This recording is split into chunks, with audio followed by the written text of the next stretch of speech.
I'm happy to introduce our second guest for our Kiev podcast, Laurence Rast.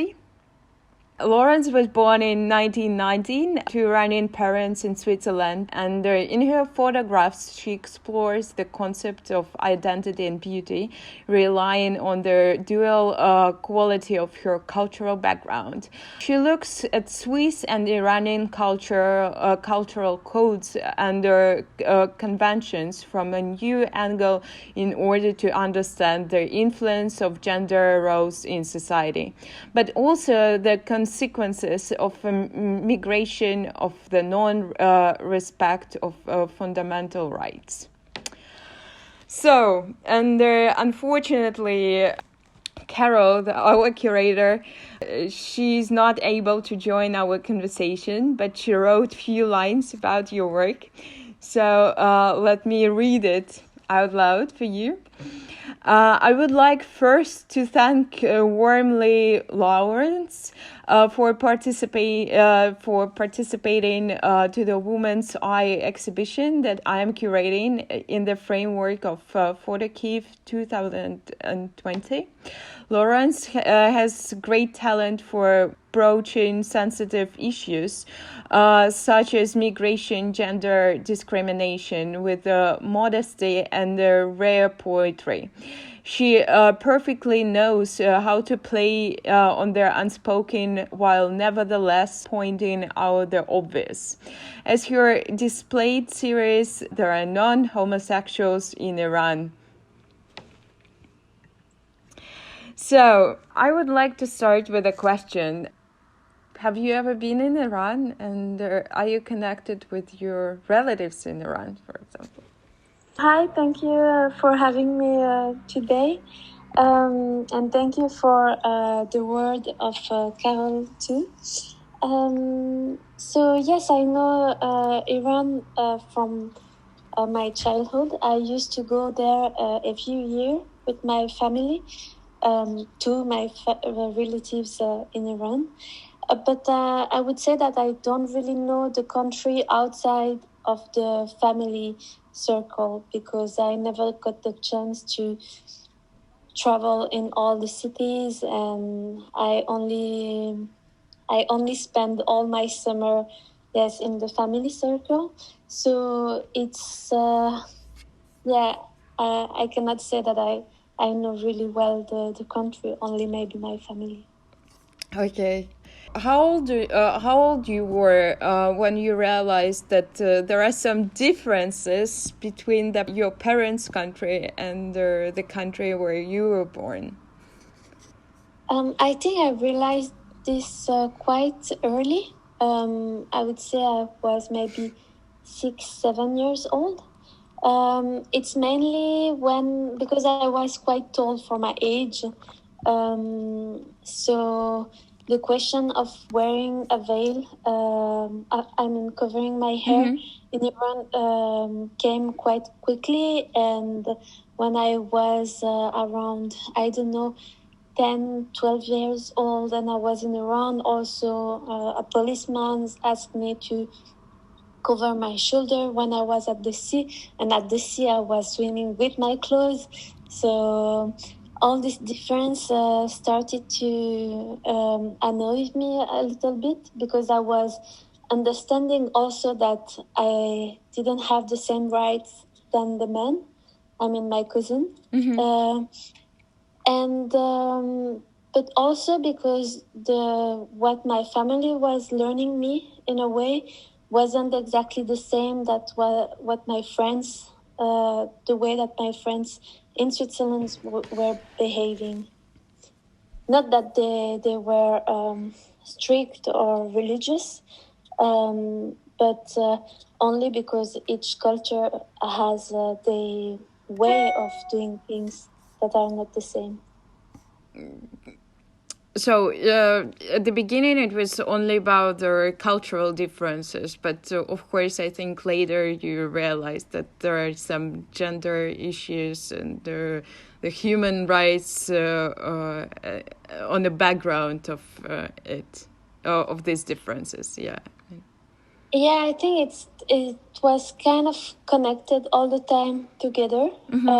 Because, for example, I got from also 6-7 years in Switzerland. I got bullied a lot because I was hairy as a Middle East woman, for example, and in Iran I wouldn't have this problem, for example. So there were like in both sides some little things happening and related to maybe my physics or my gender, what I could say or not say, and how I don't know how, for example, a woman should behave, and this wasn't exactly the same in Iran or in Switzerland. Okay, and now, as a grown-up woman, are you following the political situation in Iran, and when you've been there for the last time? The last time I was in Iran was just before starting. There are no homosexuals in Iran, actually. Before doing this work, I was planning to travel all across Iran and to discover the country.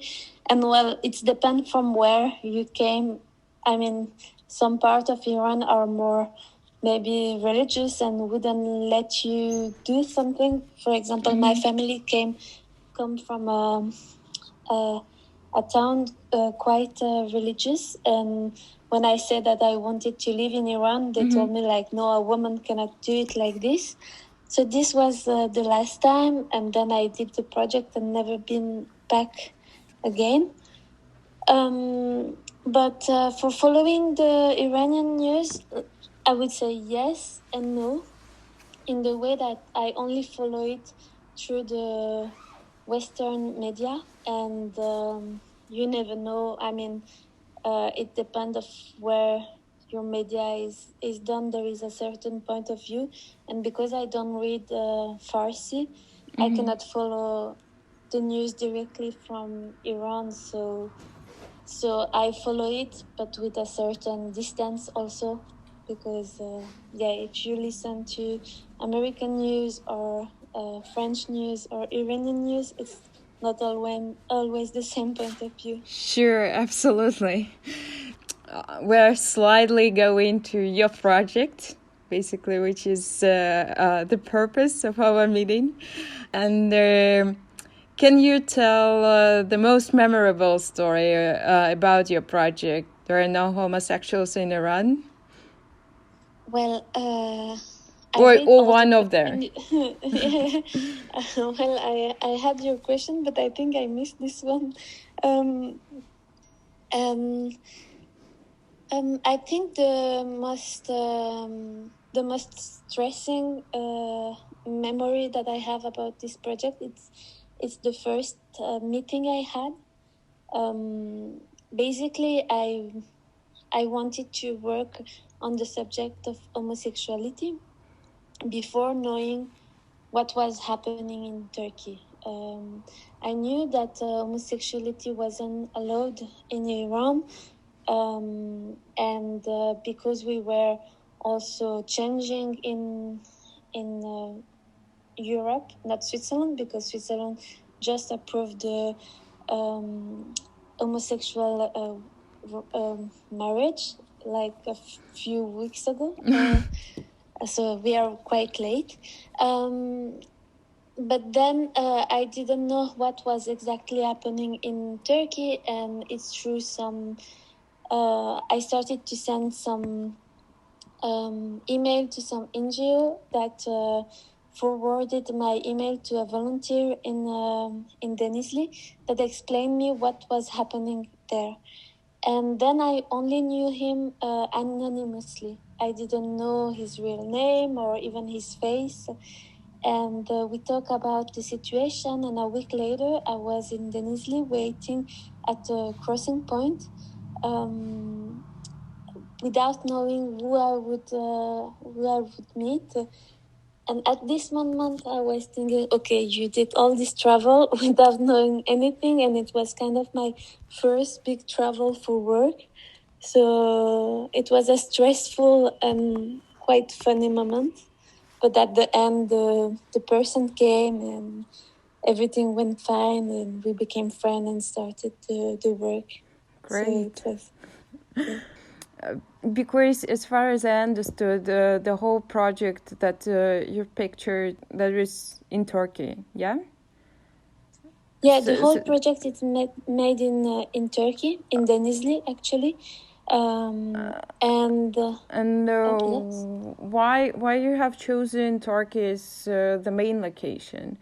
Because there are like some other countries that Iranians they could go, as far as I know, or not.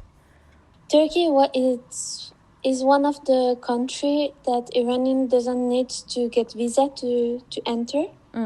And then when they enter in Turkey, they can ask for asylum. So that's all the process that will start with the UNHCR. I think you can also maybe go to Malaysia, maybe to ask for asylum, but I'm not sure about which country will accept which one you can enter without having to get a visa, or I don't know. And so many refugees, Iranian, are in Turkey.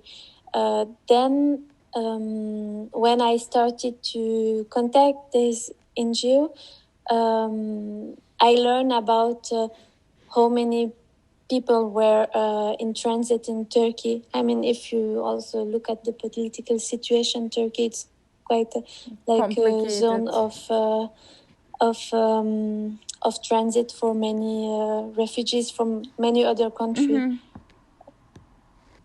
So, for example, after the publishing, you published the work, did any of your characters who participated had any problems, or vice versa? Did your work somehow helped to them?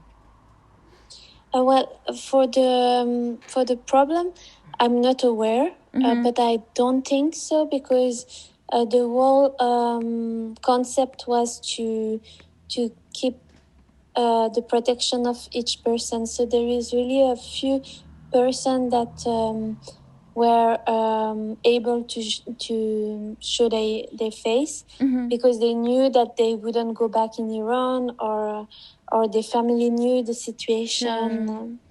For the others, they couldn't get out of this anonymity, because then it would maybe have a risk that I didn't want it to take for this project.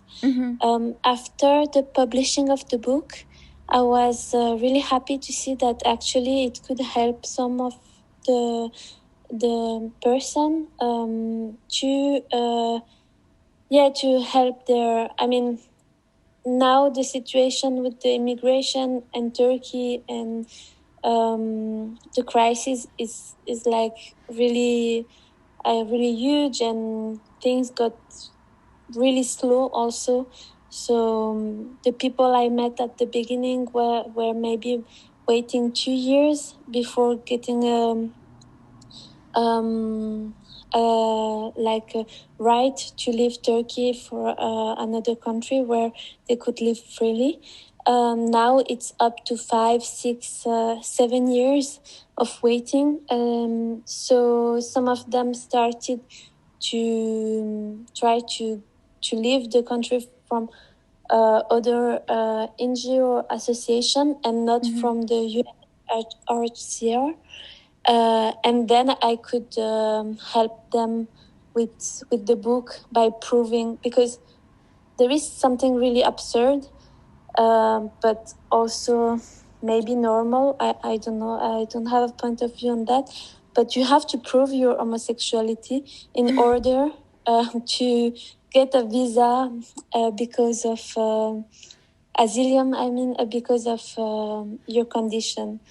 And so yeah, it's the book helped in a way to to prove a little bit that they were either engaged in the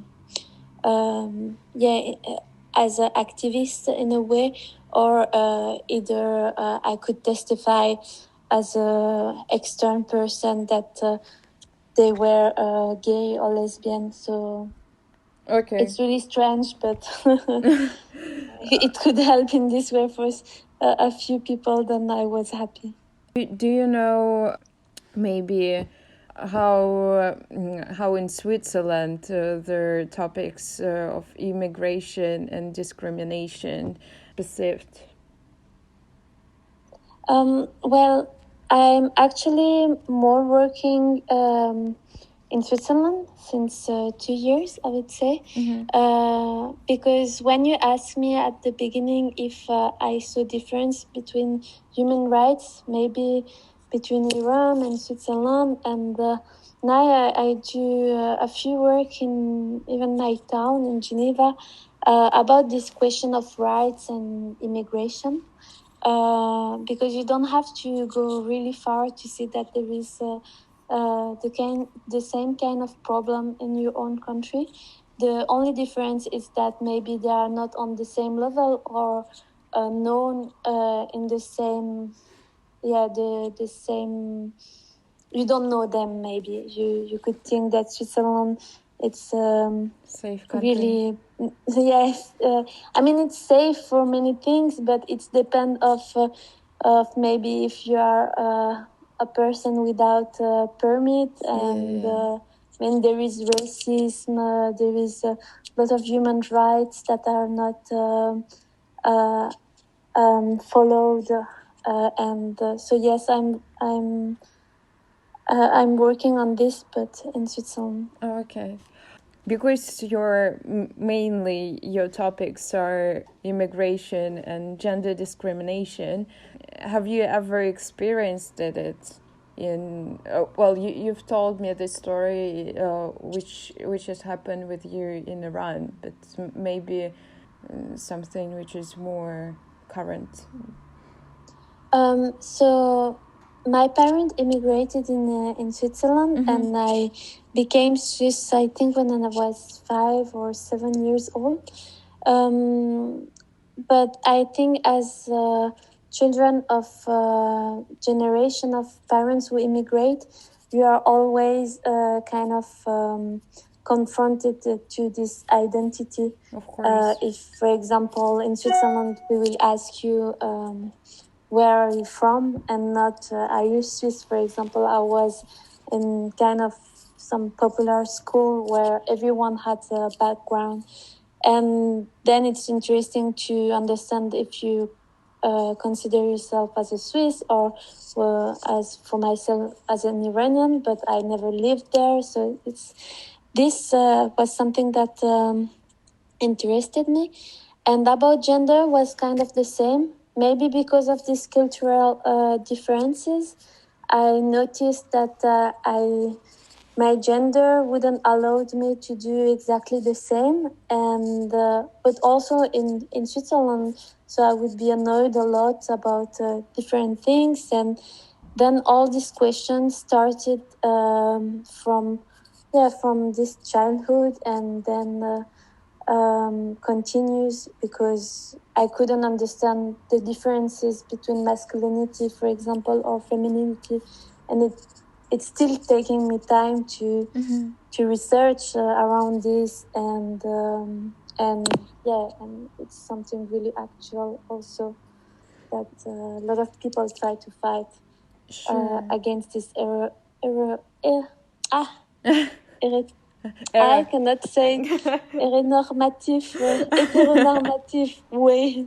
Sorry, I can say it in French, but heteronormative way of seeing the world. We're going back a bit to your project and to your publication and the book.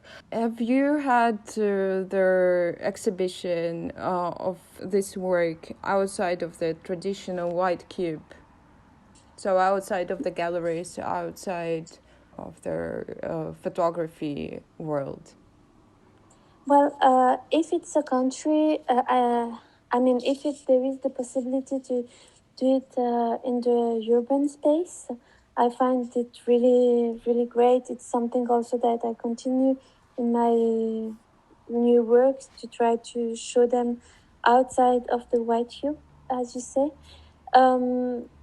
Because depending of the subject, and if it's, for example, political, I find really important to confront it to the population and not people in the art circle. And so this work was exhibited, for example, in Photo Kathmandu. It was in the street, so it was really interesting to see how people would react about this work. And it has been also exhibited in other country in North Ireland. And to be honest, I couldn't tell you in which country it was, outside or inside. But if the country has already, for example, the rights around homosexuality that are correct, I find okay to show it in galleries or Sure. in other spaces, because there is already a step of sensibilization that have been done. Of course, you haven't had a possibility to exhibit your work in Iran. No, I never showed this work in Iran. It have been, I mean, Iranians are really connected. Everyone around the world are really connected with social media. So I know that it have been, there were like some articles about the work, but I never show it in Iran. I know that the Iranian government is quite strict. Do you know that if it is possible for you to come after you've done this project to Iran? Quite difficult. This I don't know, and maybe because I don't know, I never tried. But I never had a feedback from them, and I don't know. In a way, the work wasn't made in Iran, and what I'm saying is that there are no homosexuals in Iran, as they are all refugees in Turkey. So I have absolutely no idea, and sometimes you can also think that they have bigger problem than looking after an artist, a photographer work.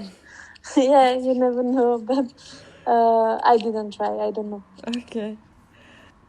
But you also didn't have an exhibition in Turkey, no?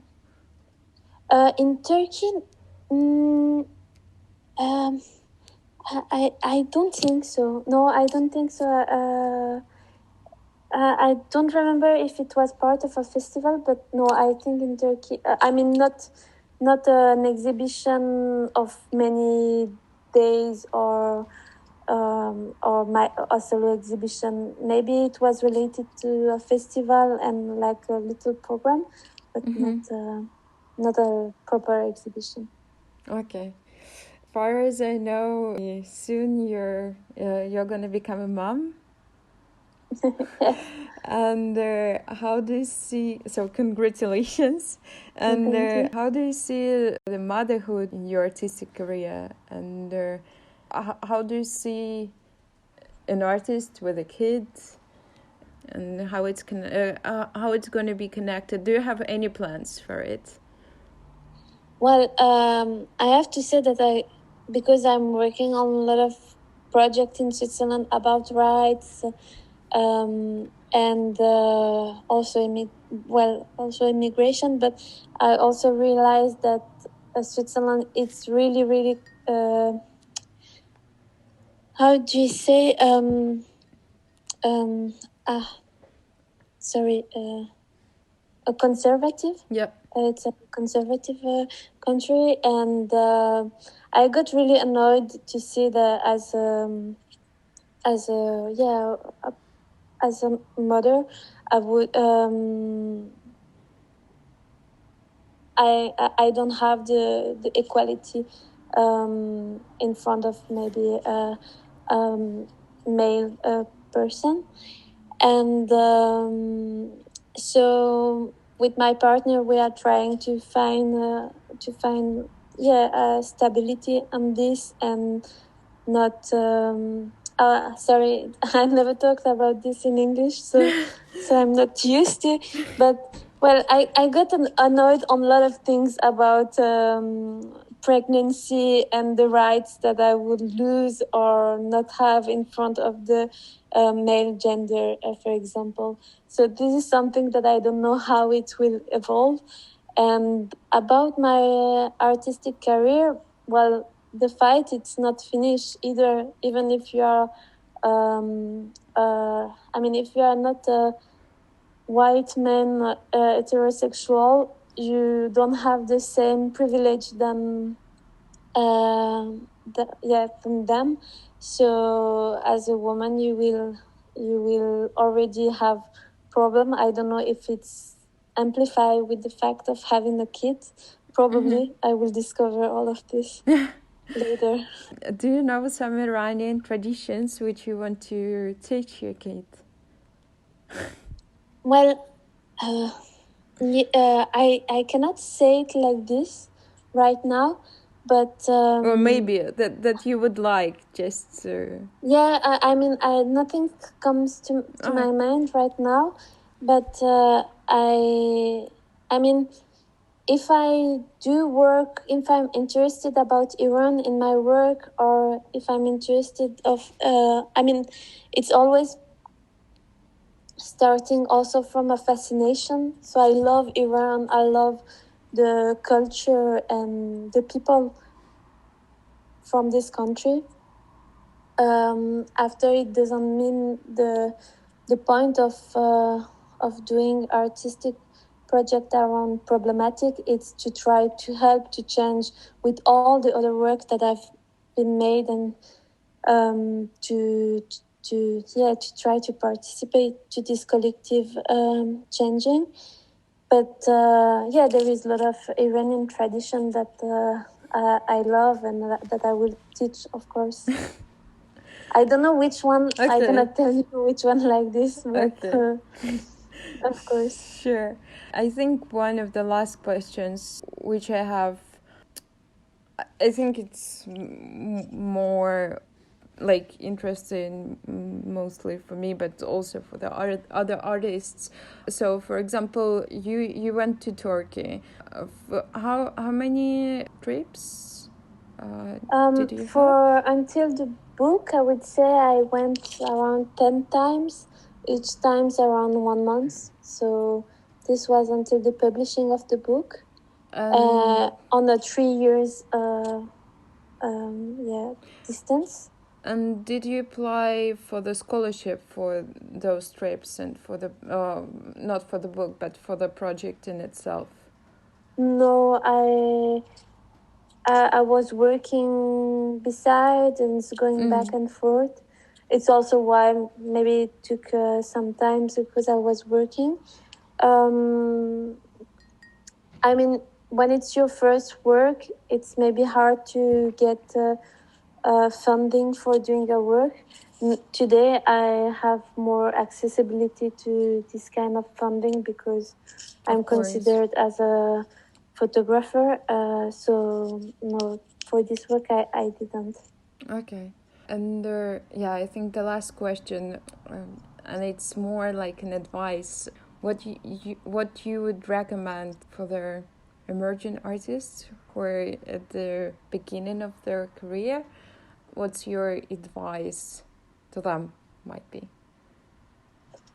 Well, I think I don't know actually, but I know that for myself, I try to work on subject. I try to have a meaning in the work that I'm doing, and And as an artist, there is so many possibility that for myself, at some point, I ask myself, well, what is important for me? And this question of rights were something really present since since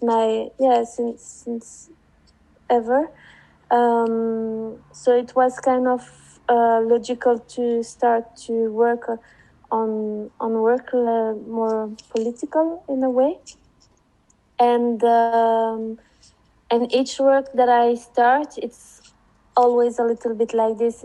I'm related to the work a little bit because my questions start from myself in a way, and then it's open to other people, and so I would say to focus on important things, but this can be anything. It depends of your life and your personality. But if it's matter, then it will matter for the audience too. Oh, of course. Okay, thank you very much, Laurence. I think that was the last question, but maybe you have something to ask me. But we didn't meet before before this interview, but are you an emergent photographer? Is it why you asked me this question, or an artist, or me not? Well, kind of, but I recently graduated from KBK, from Royal Academy of the Arts, The Hague. Master. Congratulations. Thank you. Master Photography and Society. So I'm not considering myself as a photographer, mostly as an artist, so working with also with the image making, but with the performance, with the installations, with the text as well. But yeah, I asked this question because I think it's very interesting to know in general for everybody, like how usually people starting their career, and what's the advice might be. Yeah.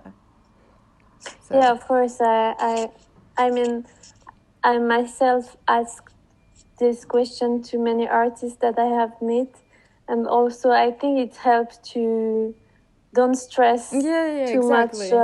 Also at the beginning, the things I heard the most, and then I'm trying to following, and it's quite sad.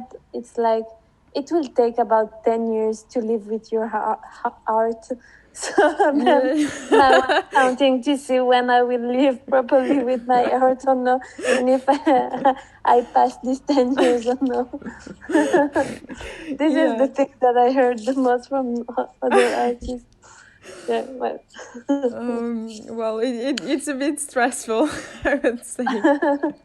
No, well, you can tell to yourself that if you don't live right now with your art, it's kind of normal. Yeah, absolutely. And it's absolutely fine if you have like also a side job or something.